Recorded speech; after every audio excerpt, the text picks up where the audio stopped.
Assalamualaikum warahmatullahi wabarakatuh. Berjumpa lagi bersama pecinta bola sejati. Apa kabar sahabat pecinta bola sejati? Semoga hari ini kita selalu dalam keadaan sehat walafiat. Hari ini saya akan membagikan video kabar buruk untuk timnas Indonesia dengan cederanya Sandy Walsh. Untuk mengikuti informasinya lebih lanjut, mari kita simak videonya bersama-sama. 10 hari menjelang pertandingan menghadapi China, tentunya kita akan tetap terus mengupdate situasi terakhir dari tubuh tim nasional Indonesia. Ini gue rekam sudah memasuki subuh tanggal 26 Mei, jadi dalam beberapa jam ke depan gue juga akan siap-siap terbang ke Bali. Tapi ada dua topik atau dua isu yang akan gue bahas di sini soal kebugaran pemain. Satu kabar bagus, satu kabar yang kurang bagus. Nah, tapi sebelum kita ke sana, ada satu informasi yang ya cukup penting juga yang akan gue share ke kalian soal undian Piala Dunia U17 yang nanti akan diadakan bulan Oktober ya kalau nggak salah, atau November tahun ini, di mana undian yang sudah dilangsungkan itu menempatkan kita satu grup dengan Brazil ya, dan juga Honduras ya, dan satu lagi dari negara Afrika, gue lupa, nanti gue share di sini pokoknya.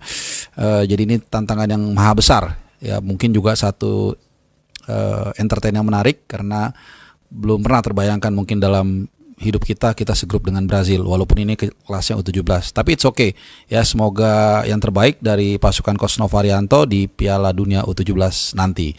Nah, kita kembali ke main topik, yaitu soal dua pemain yang akan kita bahas, yaitu Sandy Walsh dan juga Kevin Dix ya. Ada beberapa teman, terima kasih buat kalian yang sudah memberikan informasi. Memang gue sudah baca juga dari informasi yang kalian share dari sore atau malam.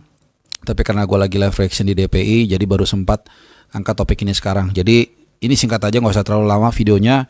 Jadi Sandy Walsh ya, ini udah firm 99,9999% itu dipastikan tidak akan bisa mengikuti partai ke-9 dan ke-10 di tim nasional Indonesia di kualifikasi Piala Dunia kali ini ya. Nanti kita akan menghadapi China tanggal 5 Juni di GBK, dan selang 5 hari akan menghadapi Jepang di Jepang tanggal 10 Juni.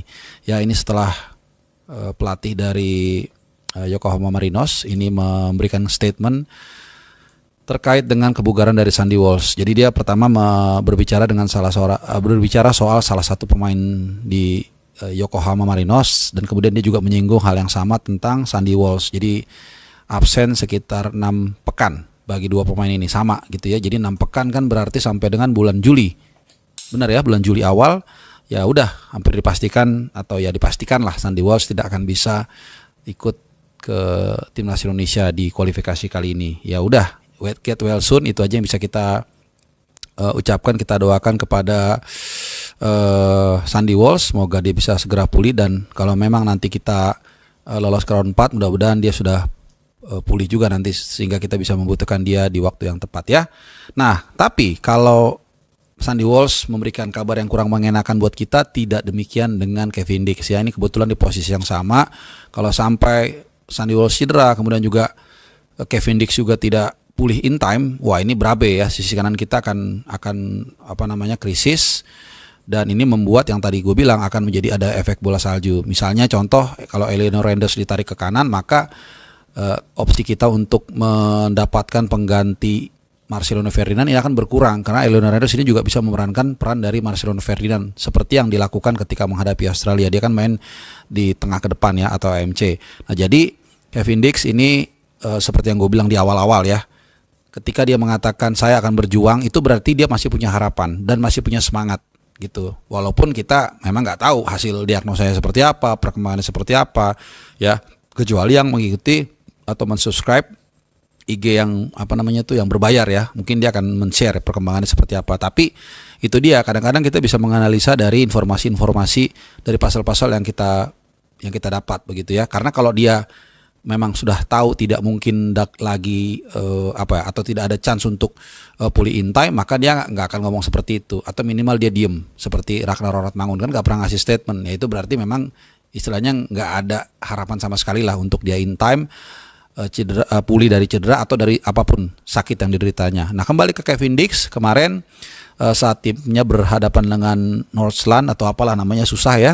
Ini partai big match juga ya, di mana dia memang belum atau tidak tampil sejak menit pertama, ada di DSP dan kemudian menjelang babak pertama dia pemanasan, kemudian di menit 45 injury time lah itu ya. Jadi masih babak pertama nih, karena injury time-nya 5 menitan, kemudian dia masuk dan dalam keadaan 1-0 unggul. Di babak kedua kemudian ada gol tambahan lagi 2-0 dan kemudian nah ini dia menjelang 1 jam permainan itu ada pelanggaran yang dilakukan oleh lawannya terhadap pemain Copenhagen, rekan setimnya Kevin Dix, kemudian dapat penalti dan Kevin Dix maju step in sebagai penalty taker dan dia melakukan tugasnya dengan baik ya. Jadi ini mungkin kalau kita ingat waktu di Australia dia gagal, kemudian kali ini dia berhasil menslot bola ke sebelah kanan atau kiri bawah kiper.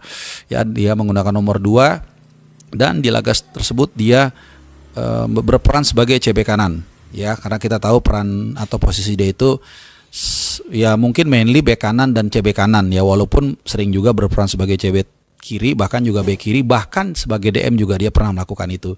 Gitu. Jadi kita senang, paling enggak sekarang kita agak tenang. Karena di kanan ada Kevin Dix, kemudian ada pelapisnya juga Renders, kemudian juga ada Asnawi, bahkan Yakob Sayuri juga kalau terpaksa bisa